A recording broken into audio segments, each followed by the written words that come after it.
Advocate Sreepadmanabhan, രാജ്യാന്തര വിഗ്രഹക്കടത്ത് മാഫിയയുടെ ഉപകരണമായി ഉണ്ണികൃഷ്ണൻ പോറ്റി പ്രവർത്തിച്ചോ എന്ന സംശയമാണ് ഹൈക്കോടതി പ്രകടിപ്പിച്ചത്.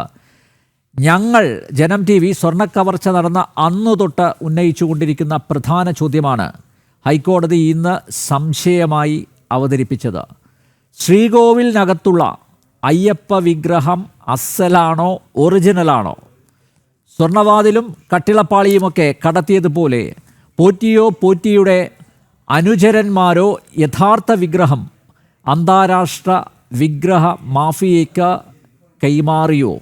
ഒരു കൊള്ളസംഘമാണല്ലോ ദേവസ്വം ബോർഡിലിരുന്ന് ഇത്രയും കാലം ഭരിച്ചതെന്നോർക്കുമ്പോൾ ഹൈക്കോടതിയുടെ സംശയത്തെ അതീവ ഗൗരവത്തോടെ അല്ലേ കാണേണ്ടത്?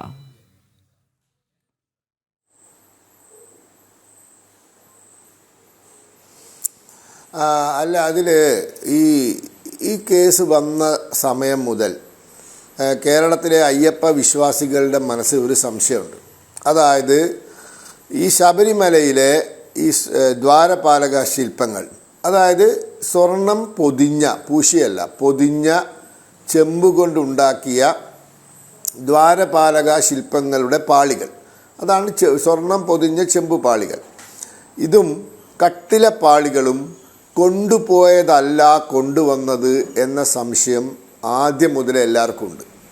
ഈ കൊണ്ടുപോയതല്ല കൊണ്ടുവന്നത്, അതിലൊരു സംശയവും വേണ്ട. ഇപ്പോൾ അത് ഏതാണ്ട് കൃത്യമായി പുറത്തു വരാൻ പോവുകയാണ്. കാരണം ഈ കട്ടിലപ്പാളികളും ദ്വാരപാലക ശില്പങ്ങളെ പൊതിഞ്ഞ ചെമ്പ് പാളികളും സ്വർണം പൊതിഞ്ഞത് ഈ പോറ്റി കൊണ്ടുപോയി, എവിടെയോ കൊണ്ടുപോയി അതിലെ സ്വർണം എന്താ പറയുക, ചുരണ്ടിയെടുക്കുകയോ അല്ലെങ്കിൽ എന്താ പറയുക, അത് കൈക്കലാക്കുകയോ ചെയ്തതിന് ശേഷം അത് വീണ്ടും സ്വർണം പൂശി കൊണ്ടുവന്നു എന്നാണ് പലരും ഇത്രയും ദിവസം വിശ്വസിച്ചത്. പക്ഷെ ആദ്യം മുതലേ നമുക്ക് സംശയം ഉണ്ടായിരുന്നു, ഇതിൻ്റെ അതേ മോഡൽ ഒരു ചെമ്പ് പാളി ഉണ്ടാക്കി അതിൽ സ്വർണം പൂശി കൊണ്ടുവച്ചതാണ്.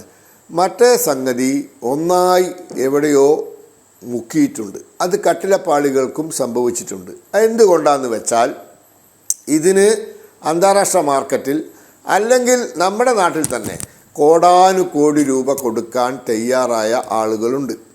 കാരണം ഇത് അയ്യപ്പൻ്റെ അവിടെ വർഷങ്ങളോളം ഇരുന്ന ഒരു സംഗതിയാണ്. ഇതിന് ചൈതന്യമുണ്ട്, ഇത് വീട്ടിൽ കൊണ്ടുവച്ചാൽ അല്ലെങ്കിൽ കൈവശം വെച്ചാൽ ഐശ്വര്യമുണ്ടാവും എന്നൊക്കെ വിശ്വസിക്കാൻ ആളുകളുണ്ട്. അപ്പോൾ ഈ സംഗതി മൊത്തം മാറ്റിയിട്ടുണ്ട് എന്ന കാര്യത്തിൽ ഇപ്പം ഏതാണ്ട് ആ സംശയം ഏതാണ്ട് യാഥാർത്ഥ്യമായി വരാൻ പോകുന്ന ഒരു സാഹചര്യത്തിലേക്കാണ് കാര്യങ്ങൾ നോക്കുന്നത്. ആ സമയത്താണ് ഇപ്പോൾ നിങ്ങൾ ചോദിക്കുന്നത് എന്താണ് ഈ വിഗ്രഹം മാറ്റിയെന്ന്. അയ്യപ്പനെ അറിയുള്ളൂ, നമുക്കറിയില്ല എന്തൊക്കെ അവിടെ നടന്നു എന്നുള്ളത്. കാരണം 3 വർഷം ഇവർക്ക് നല്ല സമയമായിരുന്നു. 2018 അവിടെ പ്രളയം വന്നു. അന്നാണല്ലോ ഒരു മഹാനായ MLA പറഞ്ഞത് അയ്യപ്പൻ്റെ കല്യാണം കഴിഞ്ഞു എന്ന്. ആ ഒരു കുറേ കാലം അവിടെ ആളുകളില്ല. 2019 വീണ്ടും പ്രളയം വന്നു, അവിടെ കുറേ കാലം ആളുകളില്ല. 2019 ഡിസംബറിൽ അവിടെ പോയ ആളാണ് ഞാൻ. പക്ഷേ 2020 മാർച്ചോടുകൂടി അവിടെ കോവിഡ് വന്നപ്പോൾ പിന്നെ അവിടെ ആരെയും കടത്തിവിട്ടിട്ടില്ല. മാസങ്ങളോളം അവിടെ ഈ പൂജാരിമാരും ഈ പറഞ്ഞ സുരക്ഷാ ജീവനക്കാരും കുറച്ച് ഉദ്യോഗസ്ഥന്മാരും മാത്രമേ ഉള്ളൂ. അവിടെ എന്താ സംഭവിച്ചതെന്ന് ആർക്കും അറിയില്ല.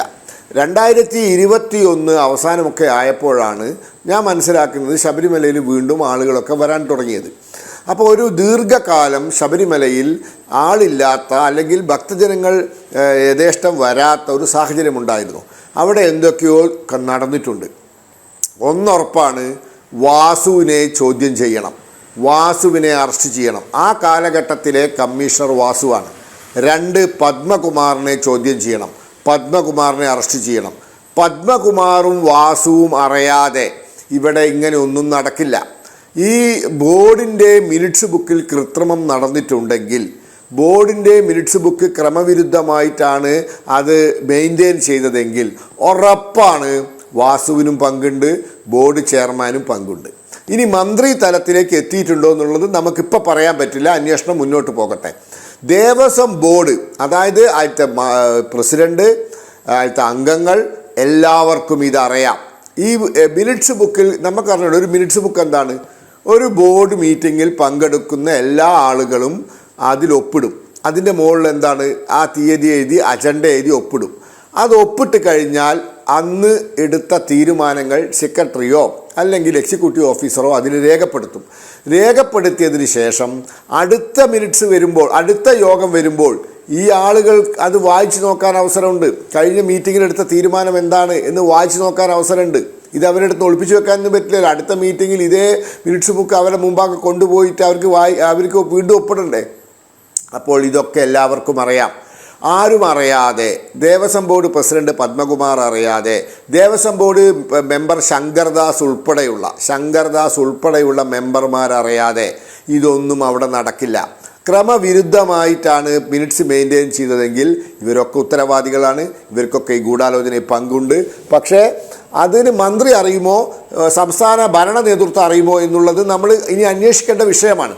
ഇപ്പം ഏതായാലും ഉന്നതങ്ങളിൽ അറിഞ്ഞുകൊണ്ട്, ഉന്നതങ്ങളുടെ സമ്മതത്തോടു കൂടി, ഉന്നതന്മാരുടെ ഗൂഢാലോചനയിലെ പങ്കാളിത്തത്തോടു കൂടി നടന്ന ഒരു കൊള്ളയാണ് അവിടെ നടന്നിട്ടുള്ളത്.